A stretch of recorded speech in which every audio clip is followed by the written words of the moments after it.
Hey everybody, Ricky from Connerty Meadows Farm. Today I am amending my garden beds, getting ready for my planting. We are April 11th in Canada, Ontario, just outside of Ottawa area. So I thought I'd take you along for the journey so you can see how we amend our beds. So in the fall, all of my beds got covered with rabbit droppings and litter from the rabbit hutches, as well as I had compost that had come out of the barn from the goats, the sheep, the horses, the rabbits, and the chickens. And it had been aging for a year in a poop pile, and we also put that down on the beds. So with that in mind, let's go ahead and show you how I finish up one of the beds.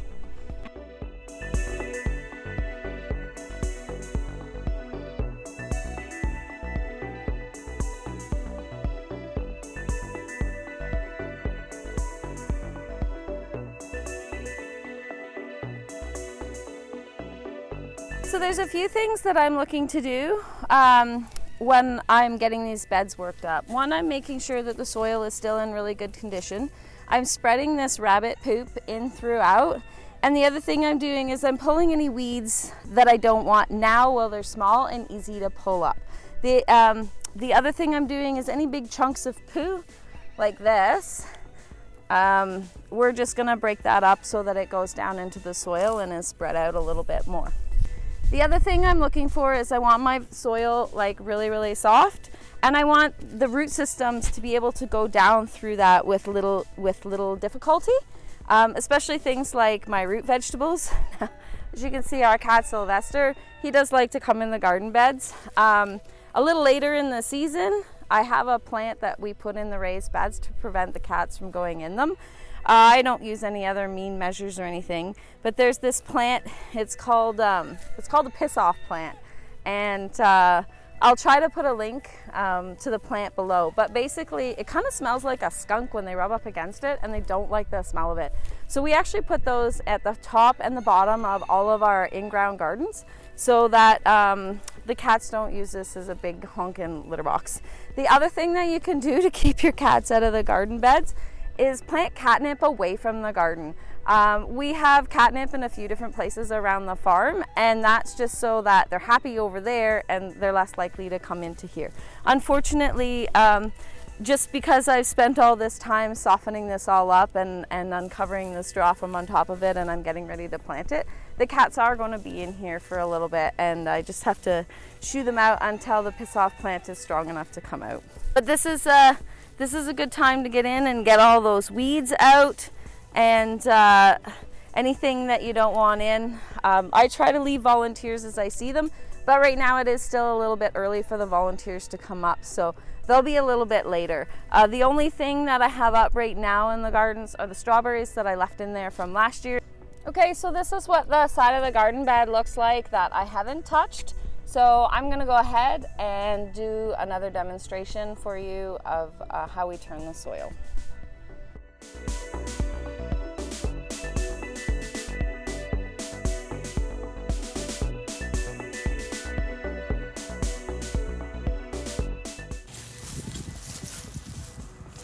So last year I had actually used some of these pods, and they tell you these are obviously biodegradable. They're not. So this year I will be taking this off the pods before I use them.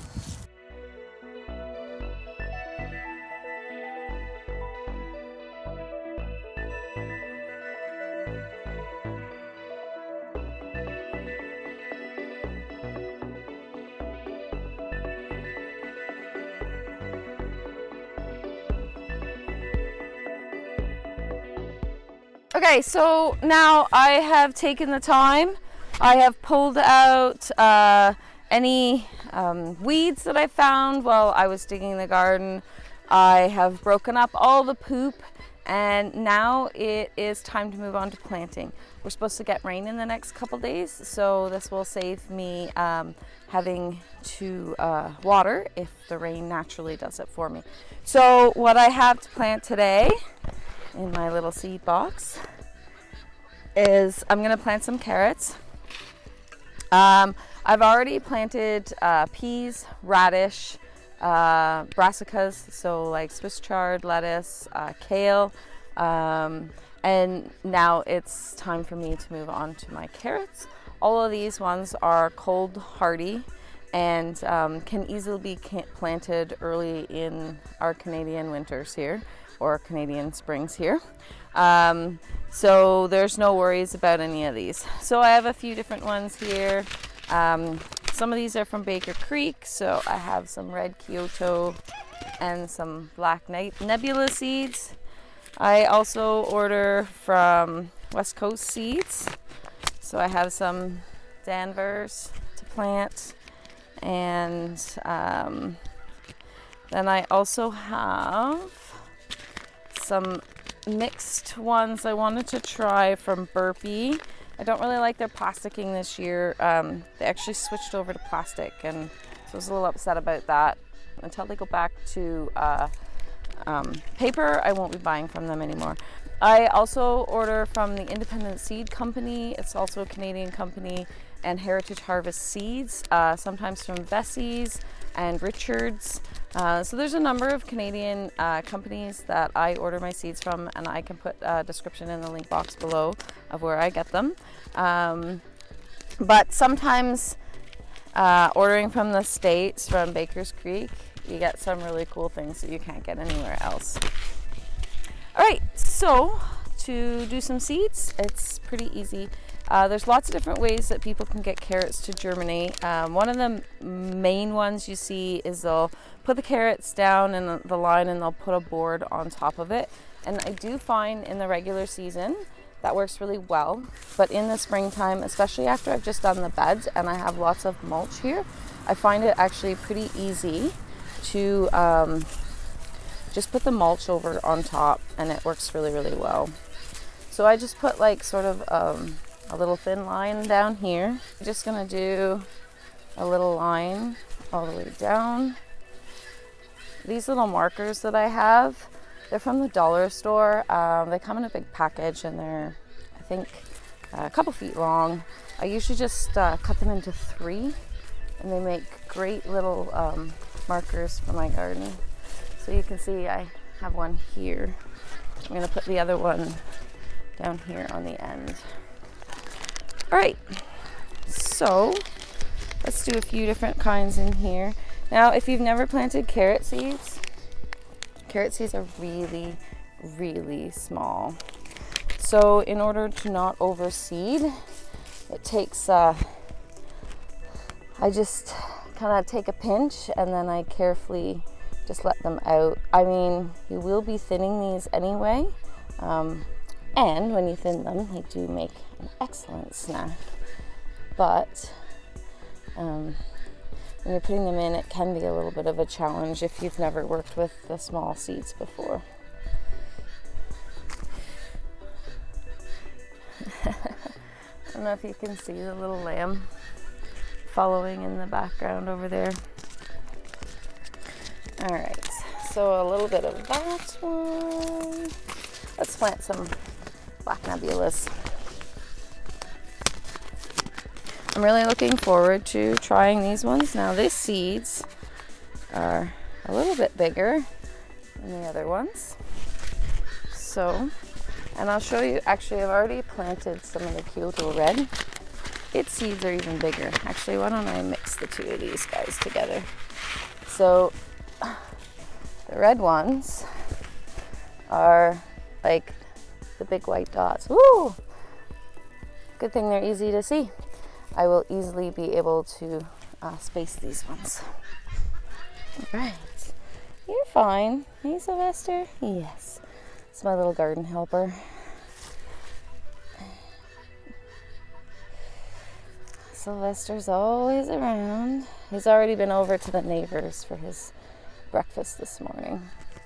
You're blocking the view, buddy?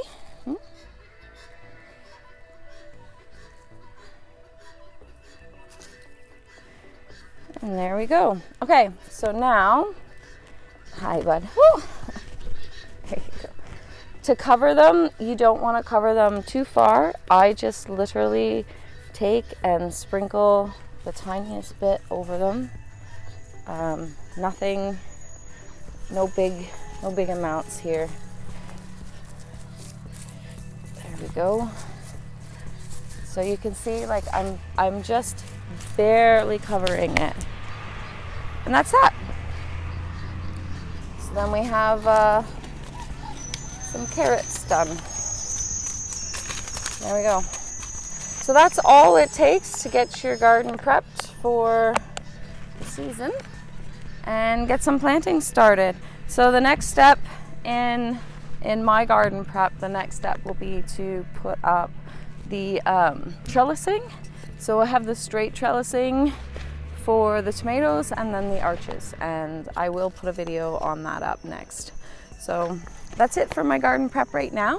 Thanks for hanging out with us today. Don't forget, if you have liked this video or found it informative, give it a thumbs up and subscribe to our channel. We'll have lots of other gardening tips and farm tours and all sorts of other fun stuff that we do here on the homestead.